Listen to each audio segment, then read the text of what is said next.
सियार और जादुई ढोल। एक समय की बात है जब एक जंगल के पास दो राजाओं के बीच युद्ध हुआ। उस युद्ध में एक की जीत और दूसरे की हार हुई।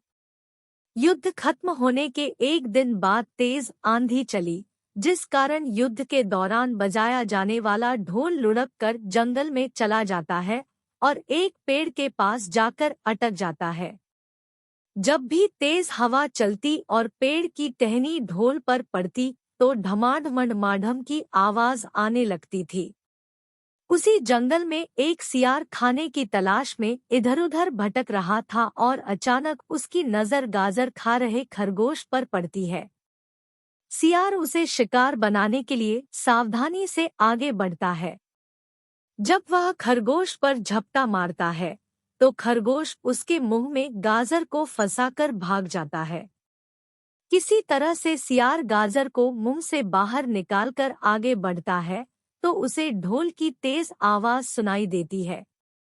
वह ढोल की आवाज सुनकर घबरा जाता है और सोचने लगता है कि उसने पहले कभी किसी जानवर की ऐसी आवाज नहीं सुनी।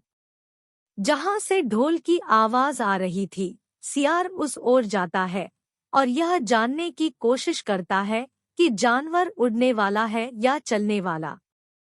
फिर वह ढोल के पास जाता है और उस पर हमला करने के लिए कूदता है तो ढम की आवाज आती है, जिसे सुनकर सियार छलांग लगाकर उतर जाता है और पेड़ के पीछे छुपकर देखने लगता है। कुछ मिनट बाद किसी तरह की प्रतिक्रिया न होने पर वह फिर से ढोल पर हमला करता है और फिर से ढम की आवाज आती है और वह फिर से ढोल से कूदकर भागने लगता है, लेकिन इस बार वह वहीं पर रुककर मुड़कर देखता है। ढोल में किसी भी तरह की हलचल न होने पर वह समझ जाता है कि यह कोई जानवर नहीं है।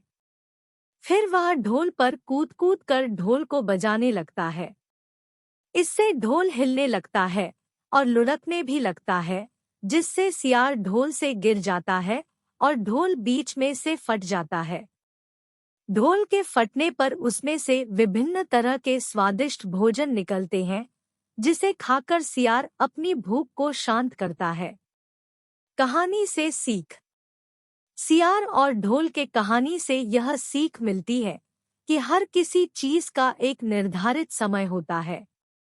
जो हमें चाहिए होता है वो हमें तय समय पर मिल ही जाता है।